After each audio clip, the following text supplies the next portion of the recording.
Big Ange has survived the international break. 40 days he's been in charge. By the time that we get to Saturday, is that enough to achieve anything, regardless of what happens here? Wouldn't it look a little bit foolish, Scott, to do what Crookie has advocated and sack the manager before the next international break? He needs time, doesn't he? Not trying to get him fired. I'm here to report the news, not to make the news.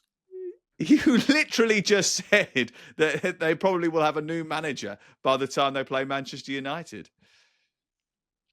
Every chance, but I don't make the decision of Angelos Marinakis does. He'd have plenty of opportunity during this international break to come out and say, no, Ange is our man. There's been no briefing. There's been no public show of support. Yeah, I would support Crookie on the fact that he doesn't make the news if he hadn't installed the new Rangers manager. Sean Dyche was linked during the international break. Any truth in that, Crook? Yeah, I think so.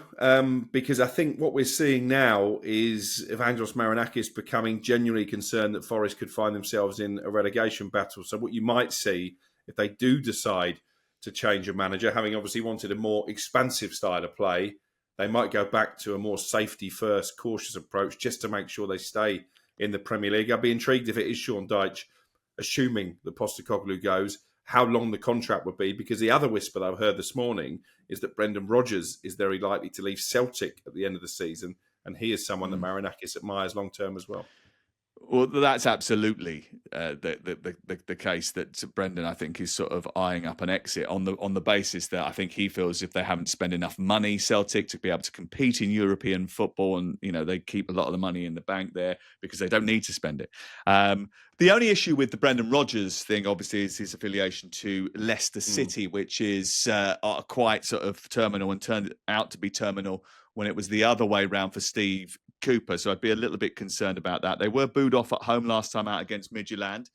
And I wonder if it will get a little bit toxic here if Chelsea take an early lead. And Chelsea do have a very good record at Nottingham Forest. And Ange Postecoglou has a very bad record against Chelsea. I think he's lost every single one of his games against them. I still think, and look, whether or not it's the right thing or the wrong thing, I think having put him in charge in the middle part of the season and being sort of told to move the team from a pragmatic style to a more progressive style, it's very difficult to immediately change that after 7-8 games. You're asking almost someone to work a miracle. Not saying that it's gone particularly well, but it will look like panic on Marinakis's part if he does indeed pull the trigger. Chelsea have struggled on the road, though, in 2025. And although they had the high of that brilliant win at Stamford Bridge against Liverpool, they do need to improve that if they're going to be up there in the Champions League places. Yeah, they do. It's about consistency, isn't it? And we've not seen much consistency from Chelsea so far, but it did feel like a big week heading into the international break. Obviously, Jose's return, that they won that game. And then, as you say, they should be buoyed by what happened in the closing stages against Liverpool. Not just the closing stage, actually. I think over the course of the game, they were the better team, and that just felt like it provided a bit of light relief for Maresca. You're right to highlight their run of success at the City Ground. I think 1997, Scott may even have been in the team the last time Chelsea lost on the Trent. So this is a huge opportunity to put back-to-back victories on the board and to prove that they are turning a corner, because it was an underwhelming start to the season. Obviously, Cole Palmer is still going to be absent. That is always going to be a blow, but I think this is a Forest team that under Postecoglou will give you chances. He's stropped off now, Scott. He's stropped off. We've lost him. We've lost Scott because you pointed out that he was in the team the last time that Chelsea lost it. I'm not sure that he was, actually, because that was that he may have left, actually. That was, yeah. I think he'd gone just before then. But he's had a protest against your wild accusations. Never let the facts get in the way of a good story, eh, Crook? I want to talk a little bit about Estevao. Again, scored that winning goal against Liverpool, scored twice on international break for Brazil in a 5-0 win over South Korea. I mean, he's been absolutely sensational. He's really hit the ground running. And for an 18-year-old, he looks like a proper superstar. I was a little bit surprised. And we've obviously, Chelsea fans have known about him for a little while because Chelsea signed him, left him with Palmeiras. he was doing. But we always had these sort of like WhatsApp groups that were Estevao dedicated last year because he was scoring so many goals, and every one of them seemed like a banger, and people would send them round, when they happened. So everyone was very excited about his arrival. But I don't think you can underplay his impact, actually, as a teenager coming to the Premier League, the way he has, the way he's settled. I think it's nothing short of sensational, actually, Crook.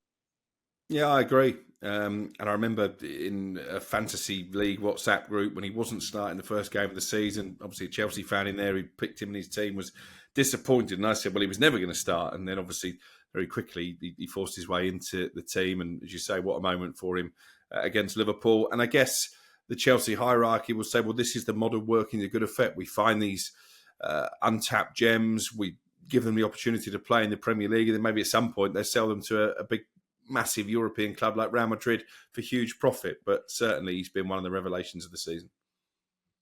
Cole Palmer still absent for Chelsea. He's going to be out till mid-November, we think. It's only fair if we're questioning Bellingham's spot in the England team, then we have to question his as well. And actually, going through it with everybody this week, we were sort of suggesting that actually he would not be in the team if it ends up being named now, because the others are performing so well. He may well make the squad, but he wouldn't be in the team on the current form. Moises Caicedo, they would be in any team the way he's going at the moment. And John Obi Mikel was telling talkSPORT last week that he thought he was the best midfield player in the Premier League. I tell you what, it's very difficult to argue with that Scott Minto, who has come back despite his drop that Crookie slandered him earlier on. But John Obi Mikel, he said he was the best midfielder in the Premier League right now. Can you argue against that? Because he's added goals to his unbelievable break-up play and the way he instigates attacks. Yeah, apologies, by the way, but I will get my lawyers to listen back to what Crookie has said about me. No, do you know what? I actually said about 2 weeks ago, and not just after the Liverpool game, but the way he was playing, he's become the new Rodri. I think that's almost as powerful as him. He's protecting the back four. He's starting attacks. But actually, he's doing something that he's never really been doing and scoring goals and important goals and really good goals as well. I think if you look at towards the end of that Liverpool game, if you remember, he made an amazing tackle right on the byline. Chelsea tried to play it really quickly, and then he played a first-time ball, which then led to eventually the winning goal. And there's not many players that would have the energy to do that in the last minute. Get back, start attack. And obviously play a part in what was a magnificent win. So for me, if he carries on playing like this, he's of the Rodri of a couple of seasons ago. We are talking in Chelsea groups about him being the equivalent to N'Golo Conte now, right? Because he's been that good. I think he's been that good, especially at the start of the season. Just a quick fact for you on Chelsea. Chelsea's games have seen more goals than anyone else's so far this season. So we should be in for a bit of entertainment live on talkSPORT. 12:30, Reshman, Stuart Pearce and I will be there from 11 o'clock on Saturday morning. Hope you can join us.